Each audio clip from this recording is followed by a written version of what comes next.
Yo ya había advertido que me iba a poner de pie, porque es que lo de quedarme sentado, como que lo llevo regular. Así que mira, me acerco más para decirte muchísimas gracias por esas palabras, a ti y a todo el equipo de Spans, Elena, Sergio, todos los demás, porque decir que me siento en casa, en la casa del libro, textualmente, y en la casa también, más hablando desde el corazón, pues es una verdad, como un piano, como ese piano que verdaderamente llevaba yo dentro también aquella peli o aquel libro cuando escribí estas páginas.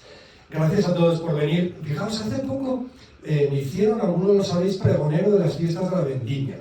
O sea, el primer pregonero de San Mateo y de la vendimia. Y empecé diciendo que cuando me preguntan cuál es el mejor vino, suelo decir que el mejor vino es el compartido.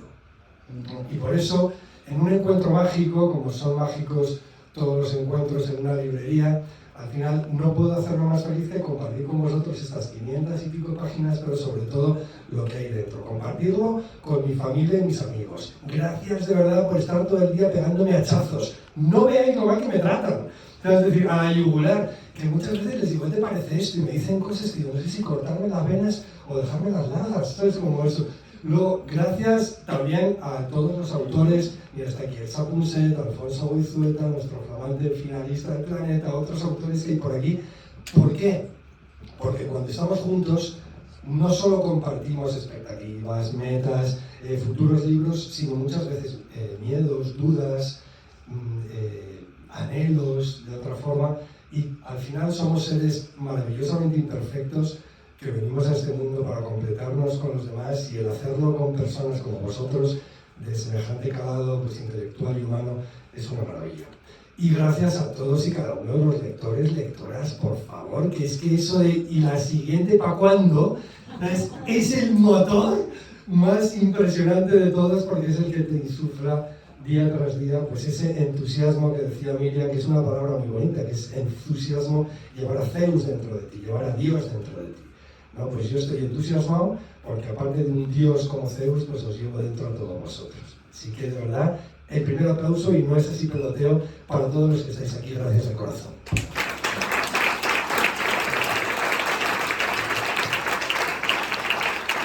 Y bueno, ¿cómo hemos acabado en Guinea? ¿Verdad? Pues fijaos, yo empecé escribiendo, me he dado cuenta de que siempre he escrito sobre cosas que me importan. No, empecé escribiendo sobre una novela del Tíbet. No, del Tíbet no.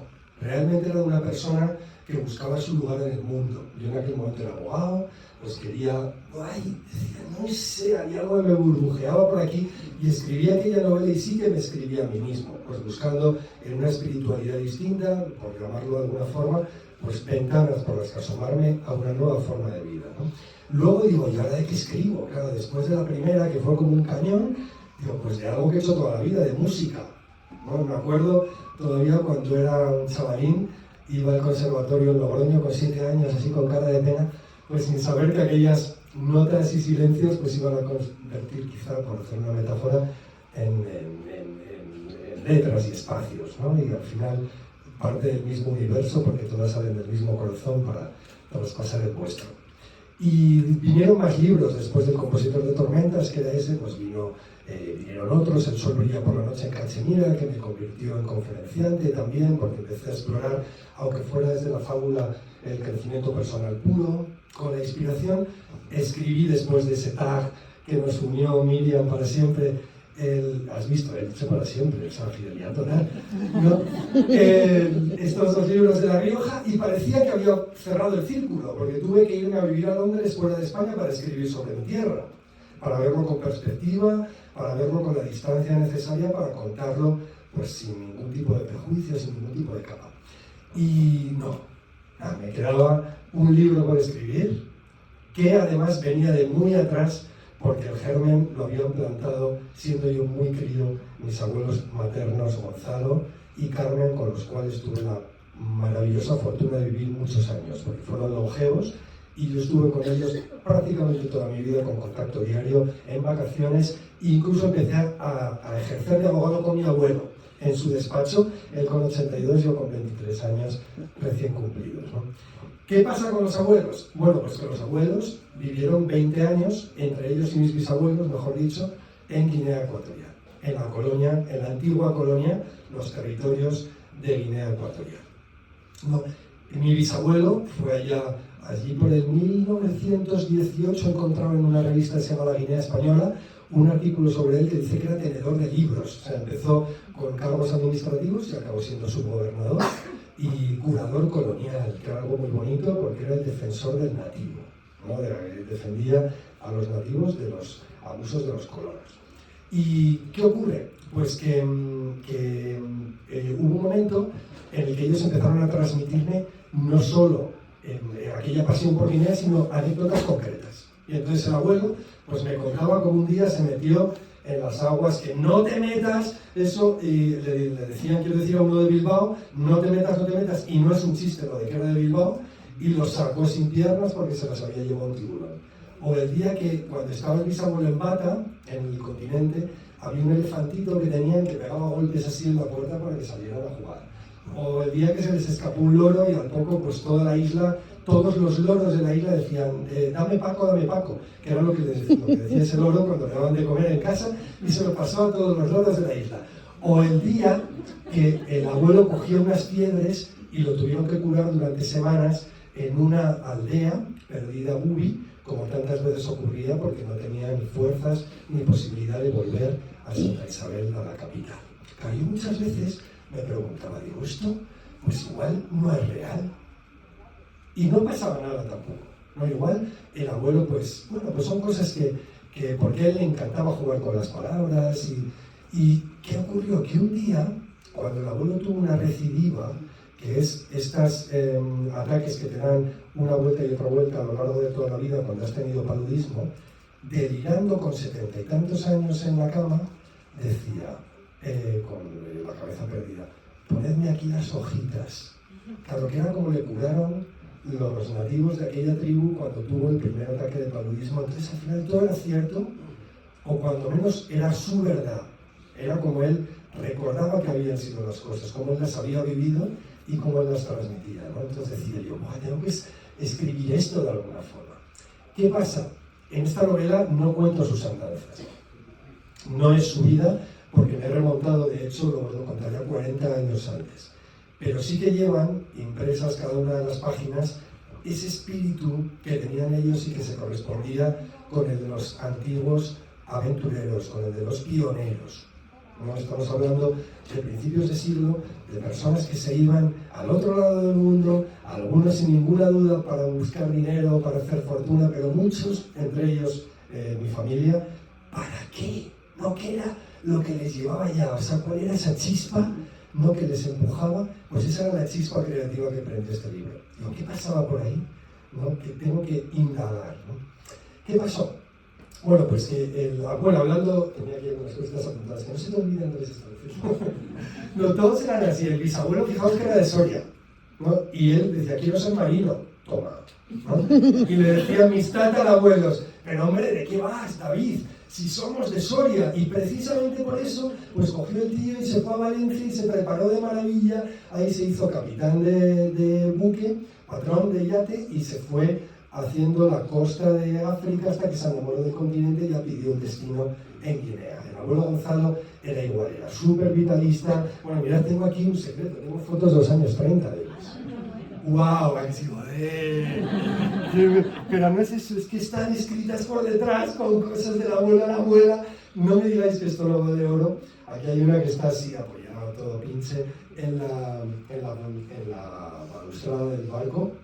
¿Y por qué las traigo? Bueno, primero, por tenerlas cerca del corazón, pero sobre todo por deciros cómo eran, ¿no? Pues es de color, no, está coloreada por él, que es algo que sale también en la novela, que lo utilizo como una anécdota personal, y también para demostrar pues, que siempre había sido una persona que se levantaba por la mañana y miraba el mundo como si tuviera que estrenarlo cada vez, ¿no? Era una hoja en blanco que tenía que llenar, en su caso de palabras también, porque hablaba muy bien, pero también de tintes, porque pintaba incluso las fotos y qué sé yo, y de fotografías, porque en aquel momento era él el que hacía estas fotos, iba pues, en 1930 por Guinea con una cámara, ¿no?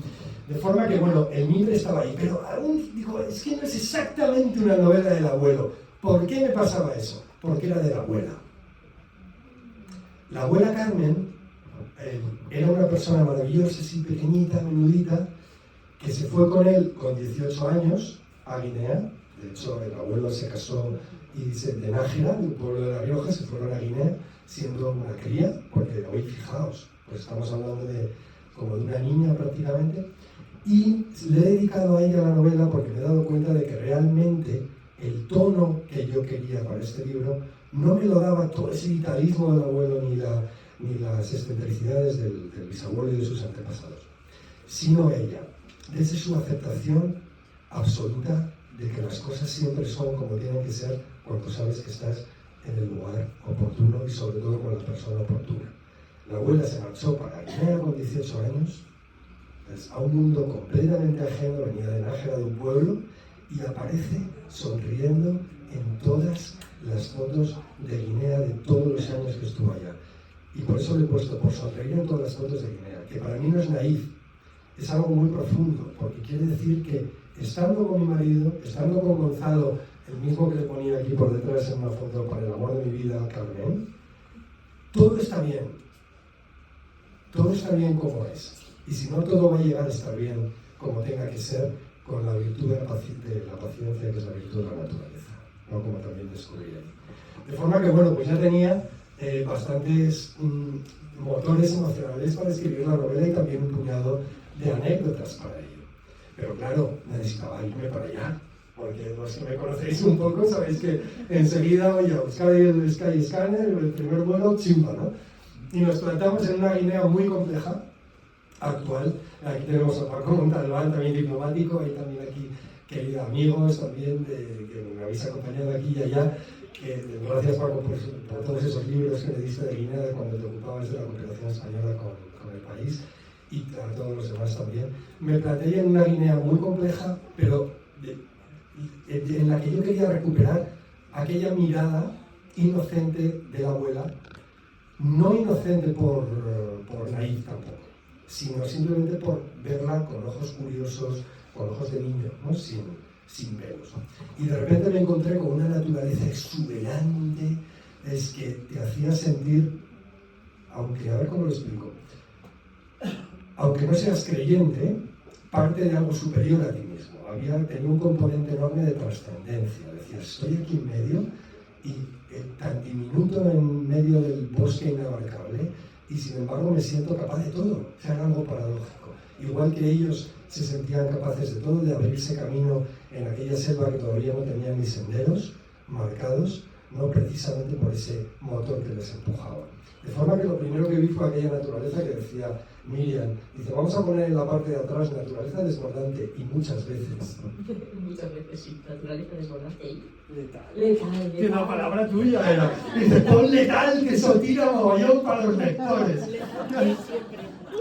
Siempre tiene que estar la palabra letal, ¿no? Que de hecho lo era también. Bueno, pues me fui un viaje que empezó en la isla de Fernando Po, donde estaba Santa Isabel, la capital de la colonia, que decía Stanley que era la joya de África, y que había parajes como Eureka, que es donde comienza la novela, con un naufragio terrorífico que hay allí de una goleta española que contempla el niño Bubi Oko, ¿no? Oko, que significa búho, porque tiene los ojos siempre abiertos para mirarlo todo, y porque lo tengo yo hoy en mis calcetines, que me he comprado unos calcetines de búhos, para que veáis que los escritores creamos un universo alrededor, pero textualmente, y eso es así, ¿verdad que sí, aquí los que escribís? Pero tú mejor que muchos otros. No, que va. O sea, todo importa, ¿no? Al final, pues yo tengo aquí a mis buitos en el tobillo, estrenando además. Me compré 2 pares, uno lo he usado y hoy he estrenado el otro. ¿Cómo tenía que ser? Bueno, dicha esta tontería, pues no ha sido, y me encontré con un paisaje, como digo, que es Eureka, de playas negras volcánicas, con tortugas desovando. Allí decían que hay 3 aguas, ¿no? Porque ves el agua del mar al mismo tiempo que ves unas lagunas permanentes al lado de la playa y cascadas de agua dulce que vierten directamente a la playa negra, ¿no? Al mismo tiempo. Y allí, claro, conocí a una de las personas que dices que marcan exactamente cómo son los guineanos, que son unas personas encantadoras, que era Ignacio, nuestro guía. Nuestro guía, después de llevarnos a ver al jefe del pueblo, de la aldea, de Eureka, para que nos hiciera un ritual, porque allí todo es sagrado. O sea, no solo lo bello de las montañas más impresionantes, sino todo tiene un componente de sacralidad, en el sentido de que todo merece ser celebrado. ¿Por qué? Porque todo merece ser respetado al mismo tiempo, porque consideran que la tierra pues es ni más ni menos que lo que somos cada uno de nosotros, porque nuestras madres han bebido de ese agua y han comido de esas hierbas y han respirado la ceniza que respira el volcán, ¿no? De forma que hay esa conexión. Pues después de tener esta unión física a través de unos espumarajos que nos tiró y que nos hizo beber de un cuenco que seguramente sería bastante poco saludable, vamos ahí pues imbuidos de toda esa de todo ese protocolo, ¿no? Y me dice: oye Andrés, a mí lo que más me gusta del mundo es la que se avecina. Y entonces me di cuenta, claro, de que es que son personas que son mucho más cercanas todavía de lo que puedes pensar, porque han crecido con nuestra tele. No solo que hablen perfecto español, sino que han crecido con nuestra televisión. Y a este le encantaba la que se avecina y me dice: y sobre todo, Coquito. Dice: Coque, el portero, que luego tal que lleva el bar. Y digo: ¿pero cómo Coque? Dice: es mi ídolo. Digo: pero si es amigo mío, si somos de Logroño, bueno, de La Rioja, en este Calahorra. Pero ¿cómo que es amigo tuyo? Que ha sido un paro cardíaco. Claro, entonces yo le mandé inmediatamente, no allí, porque no había cobertura, pero cuando llegué, un mensaje a Nacho Guerreros, al actor que hace de Coque, con lo que me había pasado, y él me mandó un vídeo para Ignacio, el de Eureka, que cuando se lo mandé sí que le dio un paro cardíaco. Entonces me dijo: es que tenemos los mensajes en el móvil que son entrañables, no lo siguiente, que decía: vamos a ver, es que Andrés, voy a encargar 2 cuadros con la cara de Coque, uno para mi casa y otro para el museo, ¿no? Y luego me decía otro: me estoy haciendo famoso en el barrio con el vídeo, ¿no? Pues entonces es así lo que te encuentras al final cuando vas, y muchas veces tienes miedo a lo desconocido, sobre todo a lo que no acabas de controlar o conocer del todo, ¿no? De forma que yo anhelaba aquel empuje que tenían aquellos abuelos míos y aquellos bisabuelos y todos aquellos que como ellos pues fueron abriendo camino en la selva de Guinea, no sin mucha desgracia, mucho dramatismo, porque realmente era letal, ¿no? Hay un momento, no me sé, yo tengo una memoria muy mala, yo no me sé muchas cosas mías, pero hay un parrafito que sí que me lo sé, porque me salió sin querer como un verso, o sea, como un poemita, que dice, hablando precisamente de pintar fotos, como hacía el abuelo con las fotografías en blanco y negro, dice un personaje, dice: para pintar una fotografía de la colonia había que utilizar la paleta entera, de tierra negra, mar celeste, 1000 gabas de verde, el blanco delicado del lino, y en las retinas de los pájaros que sobrevolaban la playa, el rojo de la sangre de quienes abrieron camino. De forma que no puedes tener una cosa sin la otra, igual que en la vida en general, no puedes decir: mira, me quedo con esto pero prescindo de lo otro. Y ahí es donde llego a la aceptación pura de que las cosas son como son, de las sonrisas de la abuela, a la cual pues quiero homenajear hoy con este libro y con estas palabras. Bueno.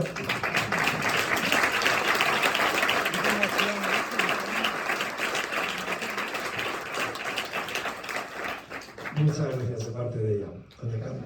Entonces, está mi madrina, su hija está, y a dar limón, ¿no? Y bueno, pues a partir de ahí decidí, como os digo, en el viaje remontarme 40 años casi antes, ¿no? A 1884, porque pasaban 3 cosas, que luego si quieres hablaremos un poquito, fundamentales que marcaron un antes y un después en la vida de la colonia, como era la expedición de los misioneros claretianos, la segunda expedición de Iradier, de este explorador victoriano, y luego la conferencia de Berlín, ¿no? Que se repartió las potencias africanas como si fuera una tarta al final. ¿Qué pasa? Que decía: ya tengo el escenario, venga, necesito los personajes. Bueno, pues cojo perfiles de la colonia.